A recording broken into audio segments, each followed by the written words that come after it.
Hello and welcome to another Bushwhacker review. Today we are going to be taking a look at Dale Earnhardt's Goodwrench Silver Select Chevy from 1995 and Austin Dillon's Darlington Throwback from 2018 to the same paint scheme.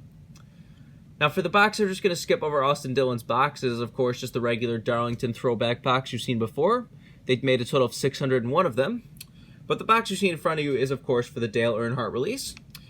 I believe this was the first re-release of this car, because they made this Silver Select car initially, for the weekend of that All-Star race in 1995. It was on that really weird, disproportioned fat mold.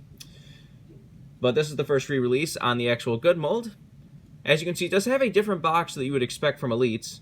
I don't know if this had anything to do with Action's kind of messing up of the Elite boxes in 1998.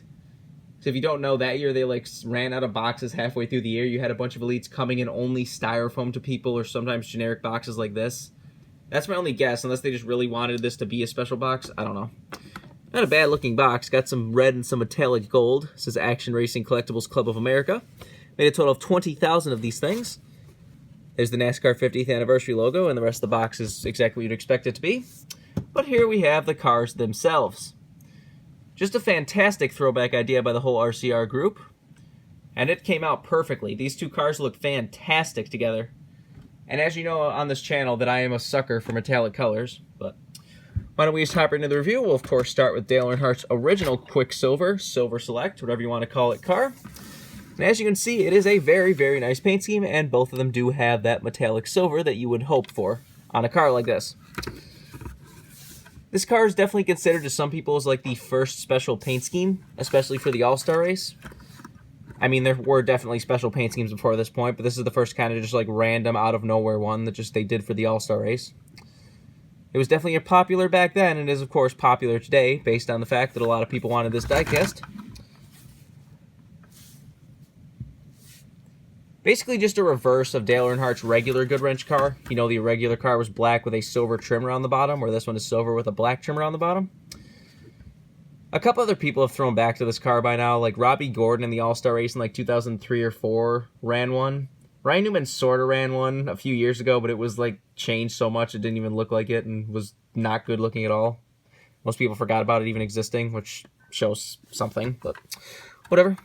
Let's get down to sponsors. On the hood you have GM Goodwrench Service. Got Chevy Monte Carlo number 3. Down the side you got Goodwrench Service. You got Mom and Pops. And you got Snap-On in front of the rear wheel. On the C post, you got Food City. And on the B post, you got AC. Does have your regular contingencies and stuff. Does have the Winston Cup logo. Is missing the Bush Polo Award logo for some reason. On the back of the box, you got GM Goodwrench Quick Lube Plus. Got 3s on both sides. And a Chevy bow tie down there. On the deck lid, you got NASCAR Winston Cup Series 25th Anniversary. Thanks for 25 years of Winston Cup racing. Got the same stuff down the other side as usual. Does have the classic colored red interior that Dale Earnhardt was known for. Let's take a look under the hood. This is an Elite back then, which, weren't the most detailed Elites, but they might be more detailed than what we have now. I'm not entirely sure. But there you have the old Elite engine detail if you want to see that. Does have the metal grille on the front. Take a look under the deck lid. Got your typical fuel cell and such back there. The roof flaps actually do open on this car. That was one feature that the Elites had back then, before the ARCs had them. It does also have 2 little antenna bumps up there. It does have a cloth window net. There's the other side of the car if you want to see that. One of the first years they started doing those kind of numbered plates on the back of the Elites, which now they just kind of print a number on the bottom, which isn't really as fun, but whatever. But there you have Dale Earnhardt's Quicksilver Silver Select car. Like I said, there's really plenty of ways to get this car.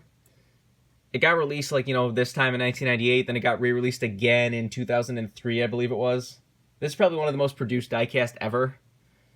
Which I think it's probably why, because I think they had the original diecast at the All-Star race in 1995. It was on that disproportioned fat mold and everything. And I think that was considered the best-selling diecast of all time, because it just blew off the shelves.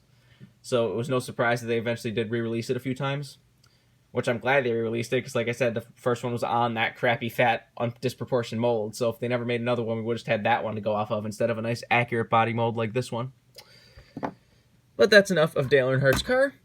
Why don't we switch over to the Throwback, Austin Dillon's American Ethanol Chevy. And I do not know what Lionel did on this car, but it looks better than most metallic silver cars. Like, it almost gives that kind of accurate metallic, like almost liquid color look of the car when you're looking at it. I have no idea if that's coming across on camera, but it even looks better than the old Dale Earnhardt car. Like, I don't know what they did differently, but they did a fantastic job on that metallic silver. But anyways, let's do a quick 360 of this car. I kind of had a feeling this was going to be the throwback as soon as they said they were like not revealing it until they got to the track on Friday, because that's exactly what they did for the Quicksilver car. It was one of those cars they didn't say anything about, and then they suddenly got to the track for the All-Star race and was like, yay, look, we have a special paint scheme. So I was 99% sure as soon as I heard that this was going to be the throwback, and lo and behold, it was. Which, in this day and age, it's really hard to hide a car like that, so I give them props, because, you know, people leak cars all the time. People find that car hidden in the back corner of your shop one way or another. So, props to RCR for actually pulling that off. But anyways, let's get down to sponsors. On the hood, you have E15 American Ethanol. I do love that they did copy the good GM Goodwrench logo down to a T like that. So good work on them. I do like that American Ethanol is one of those sponsors that does seem to be pretty open to changing their logo around to fit the throwback, because, you know, we just don't get that anymore. But anyways, it does actually have the big red Chevy bow tie on the front of the old car. So it's kind of funny they did on that, because as you know, there's really no bow tie on modern cars. They just have the little bow tie in the Chevy grille. But anyways, on the front, you got number 3 and RCR. Down the side, you got American Ethanol. You got Bass Pro Shops and Dow back there. You got AAA in front of the rear wheel. On the C post, you got Realtree and Symbicort. And on the B post, you got Freightliner, Lucas Oil, Bosch, Sherwin-Williams, and Coca-Cola. Just have your very few retro contingency sponsors, and of course the retro Goodyear tires, which that car didn't even run the white letter tires. That ran the yellow letter tires. That was a tongue twister. Anyways, on the back of the car, you got American Ethanol, number 3, Chevy Camaro ZL1, and Okuma. On the deck lid, you got American Ethanol. This is number 248. Got the same stuff down the other side as usual. Let's take a look under the hood. See, it says Chevy, Wix Filters, and Lucas Oil Products.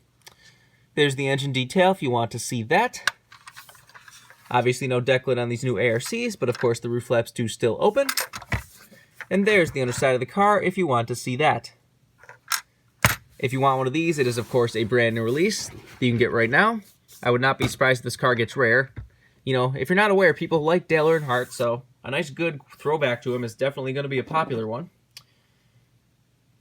I would definitely rather they do some of these cool special paint schemes like this for the throwback, because, you know, they can't really do the black number 3. It's between, I guess, Teresa, and I think that Dale's mother never wants the whole black number 3 paint scheme back on the track ever again. But I'm sure Teresa would fight that too, just because, you know, Teresa only wants money. She doesn't actually care, I don't think. But this is definitely a perfect choice right here. This is much better than the kind of just, you know, Wrangler car they chose the year before that was just like, okay, it's the Wrangler car we've seen a bunch of times. Yay. Which, I mean, we have seen this a few times, as I've said earlier in this video, but this is definitely the best throwback to this car we've ever seen. Like, so the fact they even copied, like, the logos and the E15 to the GM logo and everything, just beautiful all around. Fantastic work by RCR, whoever chose this paint scheme, whether it was Richard Childress or Austin Dillon himself, but great job all around. This is definitely a very cool set, and I'm definitely happy to have this. I think that's pretty much all there's to say. This has been a review of Dale Earnhardt and Austin Dillon's Silver Select Chevys. Hope you enjoy, and thanks for watching.